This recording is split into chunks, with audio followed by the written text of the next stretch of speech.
Over the past 3 years, 9 top American scientists tied to highly classified aerospace and nuclear programs have died or vanished without a trace. The list features prominent figures from the highest levels of space research. Michael Hicks and Monica Reza both held sensitive, senior roles at NASA's Jet Propulsion Laboratory.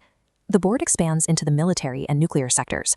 It includes the assassinated director of plasma fusion at MIT and a retired Air Force general who walked out of his home and never came back.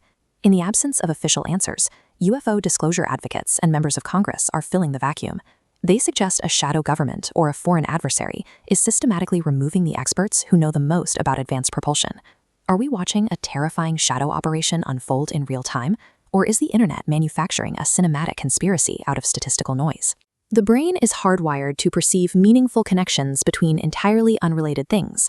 Psychologists call this apophenia. This drives the Texas sharpshooter fallacy. The U.S. aerospace sector employs hundreds of thousands. Sleuths found 9 tragedies in that massive population and drew a target around them. To find the truth, we have to look past the lines connecting the victims and look closely at the isolated dots themselves. Stripping away the spy thriller framing and looking at these cases in total isolation offers a different perspective on the reality of the pattern. Let's isolate the violent deaths. Caltech astrophysicist Carl Grillmeyer was linked to Air Force space surveillance. Theorists framed his murder as a hit designed to protect state secrets. Grillmeyer was shot outside his home by a fleeing carjacker with a long criminal record and zero connection to the government or the astronomer's research. The theory shifts next to Nuno Loureiro, the MIT plasma fusion director. Online blogs claimed his death was an assassination to suppress limitless energy technology. Loureiro was murdered by a former classmate who had just committed a horrific, highly publicized mass shooting at a nearby university. These killings were the result of random, senseless acts of American gun violence. The nonviolent deaths follow a similar logic. Jason Thomas, a pharmaceutical researcher, was found drowned in a lake, an event labeled suspicious by conspiracy channels. The police ruled out foul play entirely. Thomas had been struggling with severe grief following the rapid back-to-back deaths of his parents. And then there is the disappearance of retired Air Force Major General Neil McCasland, who seemingly vanished into the Sandia Mountains. Conspiracy blogs omit a critical detail.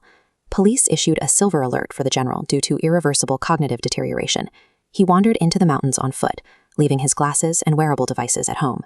These cases are deeply personal tragedies, overwhelming grief and age-related cognitive decline, recast as high-stakes espionage.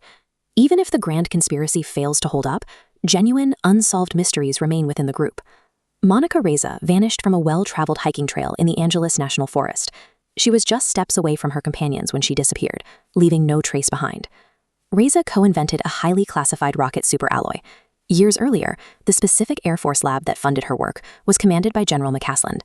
While Reza's disappearance is perplexing and her professional link to another victim is a striking coincidence, an unsolved mystery is not proof of a hit squad.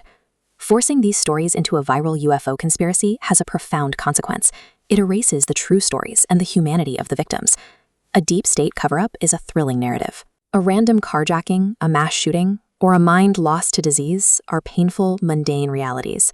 We naturally prefer the terrifying order of a grand conspiracy over the chaotic nature of a universe where bad things happen to smart people for no reason at all. Compressing these individual tragedies into a single internet narrative obscures the fragile, deeply tragic reality of the people involved.